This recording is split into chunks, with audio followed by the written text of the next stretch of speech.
1 year ago, we bought a 1995 80 Series Land Cruiser and asked the question, did we buy a lemon? Yeah, leaky transmission, Not everyone was convinced, leaky transfer case, and at times we weren't either. and a bit of oil. It's not leaking bad. In the past year, this beast has taken us all over Cambodia. Check out this video to see what mods and maintenance we've had to do to keep this iconic vehicle on the road.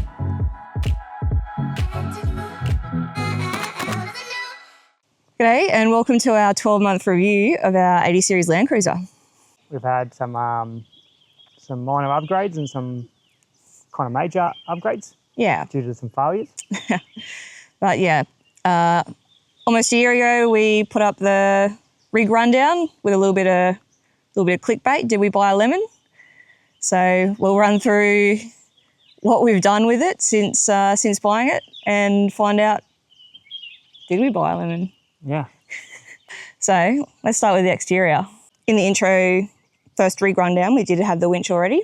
That was pretty much the first thing we got done to it. And on the front end, not really any other work done on the exterior anyway. No, I think so. So we picked ourselves up a little awning, just one of the old school flat ones. So I think it's just a little Chinese Kings type jobby, but it does the job. Got a little wall for it as well, which we've used once, which didn't really work too well because rain was coming in horizontals again. It's the first time we've used the awning wall, and Paul's like, oh, it won't rain again now. As it does. It's definitely handy to have, especially when starting to get to the hot season and give us some good shade. So I think one of the biggest upgrades done to the exterior is the old 100%. So the Cruiser company doors. Yep. So I fitted them myself, which was actually pretty easy. Just did them downstairs under the apartment. But yeah, they make the back end so more accessible. Yeah, it's the biggest downside to a wagon, coming from having utes and canopies and that sort of thing, is the access to the back. So the gull wings have made a huge difference. Yeah, they fit really nice and easy. Yeah. Since we did our original rundown, we do have some new flares. Yeah. They are not colour matched because they're hard to come by. Yeah, I did do the old flare delete. See, I think that rock just spat out. I smashed some more, or that's the flare came off. Oh yeah, the other flare's gone now. You like wrecking it, don't you? Yeah, but we're going to get the car painted anyway, so at the end of the day, it doesn't really matter what colour, it's going to get all sorted out, so. Yeah. And around the back, so we picked ourselves up one of the Drifter wheel bin bags. Yeah, it's handy. It's got the two compartments in there, two bins, so we got one for recycling and one for general rubbish. Yeah. The main reason we got this one is because it can fit the 4 recovery boards in there. I think they're designed to fit 4 max tracks. The treads are a bit higher, but you can just squeeze them in. They're a bit fatter, yeah. Yeah. But they fit in. You kind of have to take the bin bag off to get them back in, but to get them out, you don't have to. So when you're stuck and you need them, you can get them out piece of piece. Yeah. And then we've got our recovery gear in the front there. Yeah, what have we got now? We never used it. We could have used it the other week. Got some rubbish in there. Some rubbish. But yeah, just tree trunk protector. What else we got in here? Oh, we've got soft shackles. Yeah. Normal shackles. Witch dampener. Oh, a bit of the flare. A little seal for the flare. Might put that back on. We put the water bottle. I think did we have that last time? Yeah, maybe, but I upgraded the tap. Oh yeah. I'm sick and tired of the old tap where you had to twist it, so I literally went down to the Bunnings of Cambodia and bought this tap. We're out of water, but I think it was like $2. Yeah. For the bits and then 50 cents for the thread tape. And she's in there good now. Makes life a lot easier. 100%. Oh yeah, well I got we've got the wings on both sides, which I'm pretty sure that's what you can never just buy one, can you? Yeah, you can, pretty sure. Yeah. I think the solar panel, that was already on there before, wasn't it? Yeah, that was one of the first things we did. And yeah, in the rear we've put a little 12 volt setup, just a couple of charging ports. Yeah. Nothing crazy. Nothing crazy. I was going to, on the inside of these, I'm going to put a little flat plate and maybe put some little charge ports up here. Yeah, that'd be good. Keep them out of the way because one in here is pretty vulnerable to getting hit, so. Yeah. Be good. I guess one thing you can't see, which we got added, is we've got front and rear diff lockers. Yep. So we've got triple locked, got the centre lock, and it's got the front and rear air lockers now, so. Yeah, so one of the issues that we had when we bought it was that the rear diff was leaking oil. So we just swapped out to a whole new diff while we were getting that changed out. Got a air locker put in as well. Just a Chinese ARB ripoff, but it's done the job. Yeah, all the winch truck guys run them over here and they reckon they're strong as hell, so. Yeah. And they put them through hell. Yeah. You see where they drive their winch trucks through the jungle. So, Yeah. haven't failed us yet. No, they've been good. We're good. And when we got those rear ones put in, we put the we got the front locked as well. Yeah, and just recently we've had all the bushings for all the suspension replaced. Yeah. What else to do under there? Bushings, new brake caliper because it was stripped out. We lost a bolt, which you would have seen in our Campot video. Externally, not a huge amount has changed. Nah. Under the hood is where the magic and the problems have come from. So I think one of the first mods we did after the lockers was we got a trans cooler put in.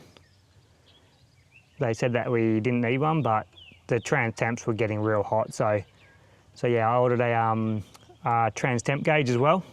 We got the trans cooler put in, then we put the trans temp gauge in, and that's been mint ever since. Like, trans temps have been so much lower. And the thermofan as well.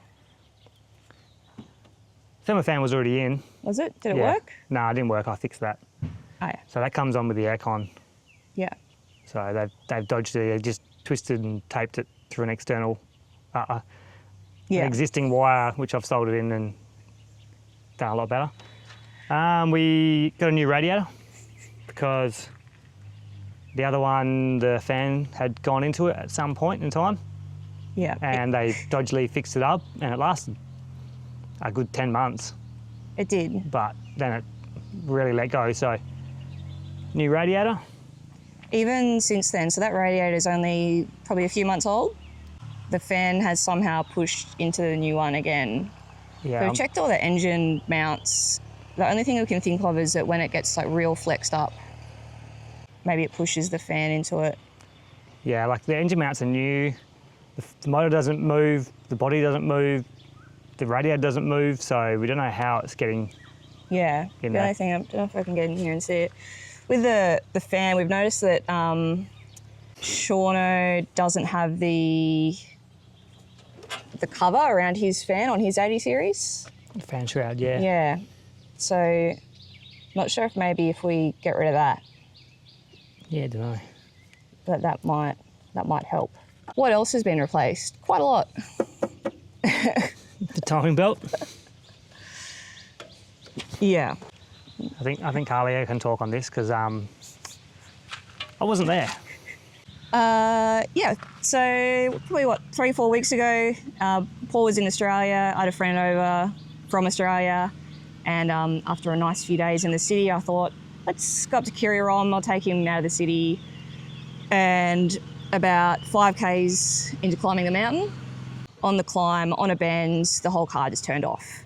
The dash lit up like a Christmas tree, and like the last thing I suspected was the timing belt because we'd replaced it. Like we've replaced, since buying it, all the belts had been replaced, all the hoses had been replaced. So the timing belt had maybe like 10,000 Ks at most on it.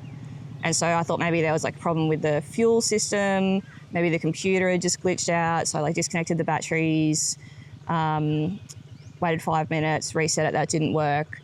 Checked all the fuel lines, checked all the electrics for the fuel pump, primed it up, tried to turn it over a bunch of times, and it turns out it was the timing belt. So if it hadn't completely shit the bed when it first turned off, I made sure of it.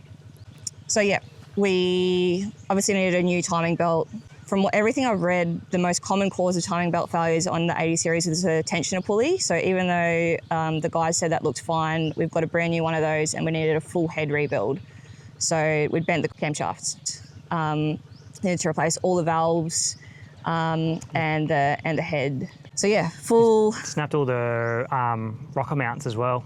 Snapped the rocker mounts, did a real number on it, but thankfully I thought originally that the pistons were damaged, but it turns out that they weren't. So yeah, just the top half rebuild. Meng and the boys at BN Auto Parts did a pretty epic job. From diagnosing the issue to fixing it was only 1 week, and so that's why we've come down here. It's only a couple of hours away from Phnom Penh, just to run everything in and make sure that it's sweet before we take it out into the middle of the jungle again. What else have we done? It's a big dirty turbo. Oh yeah. So right before the timing belt left the chat, we'd got the guys to pull the engine apart, and they'd sealed up all the minor oil leaks that we'd had since we bought it. And they also put a new turbo in. We've got a standard size turbo, but they've modified it so it spools up a lot quicker at like 15,000 RPM instead of 2,000. Yeah, it does. So I drove down here yesterday because Paul was too hungover, and it's a lot more fun to drive now. We're looking forward to getting behind the wheel. It definitely revs up quicker. Yeah. Aircon? When we got the car, the aircon was nice and cold, beautiful, and then it just started going downhill from after that. So we finally got it checked out, and it lost all its gas and all the oil for lubing it up. So that went through the whole system. That has little metal shards, was through the whole compressor, through the whole system. So we got the whole thing replaced. The evaporator inside the cab, someone had retrofitted one off a Camry, which is a lot smaller. So we've had an 80 series one put back in there, and that was all running mint. But then on the way down here, it's not cold anymore. So yeah, we're not sure when they did all the engine work if they've bumped anything, and now it's leaking again. So that'll be the next thing to get looked at. So yeah, a lot of work, mostly under the hood. A lot of just basic maintenance, changing out all the filters and fluids. Timing belt's brand new. Timing belt is super brand new. It's looking nice in here now. It's nice and clean. Yeah.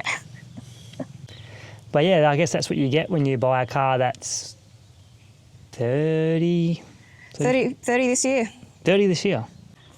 So internally, we haven't done a whole lot except for put in this trans temp gauge, and one mod that we've got coming very soon. So we're going to remove this sort of, what would you call it? Surround? Yeah, the surround that's on the roof, and I'll put the picture and the link up of it. I don't know, it's popped up on one of the 80 series Facebook groups. But we're going to swap that out and put in, we've got 3 pod gauges so that we can monitor water temp, exhaust temp and boost at a glance. So, did we buy a Lemon, or did we just buy a 30-year-old Land Cruiser that's been in Cambodia for most of its life? A little bit of both. We sort of bought it as a plug and play. We didn't want to buy a grandpa spec and then spend months building it up so that we could take it doing hard tracks. We wanted to be able to just jump in and go do that straight away. And to be fair, we have done that. And it does look cool. It looks cool. It turns heads. It's mostly been reliable. I think the timing belt was just really bad luck. The radiator issues are a bit annoying. It's a 30-year-old car. Yeah, it's a weapon. So, yeah. So if we had our time again, would we buy this car? Yep. 100%. There's a reason why we're taking it back to Australia. Yeah. And it's a lot of fun. We didn't want to buy a beautiful grandpa spec one and then be worried about scratching it and denting it and stuff. So it's kind of it's fit the bill for what we wanted. 100%. Yeah, it's got loads of character. And that's why we're attached to it and we're taking it home. Yeah. So stay tuned for in a year's time where we'll be starting to build on 80 series in Australia. All over again. All right, thanks for tuning in, and we will see you in the next episode.